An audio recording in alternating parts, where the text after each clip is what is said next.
प्रणाम मित्रों।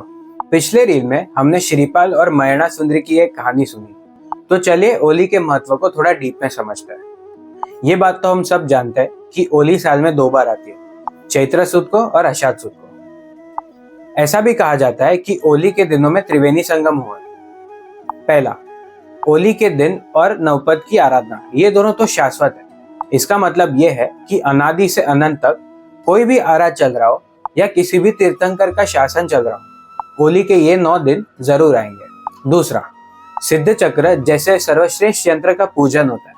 और तीसरा कि इनमें नवकार मंत्र की आराधना, जो सबसे सर्वश्रेष्ठ आराधना होती है, वो भी की जाती है। इसीलिए होली के दिन जाप और आराधना के लिए सबसे श्रेष्ठ माने जाते हैं। इंटरेस्टिंगली, होली के दिनों में काला जादू यानी कि ब्लैक मैजिक का बहुत प्रभाव होता है।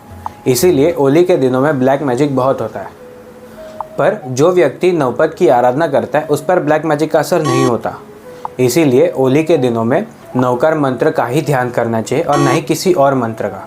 सिर्फ यही नहीं, इन दिनों में तो देवी देवता भी नंदीश्वर द्वीप पर आकर अट्ठाई महोत्सव करते हैं। इनफैक्ट कुछ देवी देवता धरती पर भी आते हैं और हमारे प्राचीन तीर्थों और मंदिरों में जाकर रात को भक्ति करते हैं। बहुत सारे प्राचीन तीर्थों और मंदिरों के पुजारियों ने महसूस किया है कि रात को कोई आकर भक्ति करता है और दूसरे दिन सुबह तक निकल जाता है। तो हम नवकार मंत्र का ध्यान कैसे करें और इन देवी देवताओं का धरती पर आना, इसका असर हम पर कैसे होता है, ये सब जानने के लिए stay tuned to watch our next reel.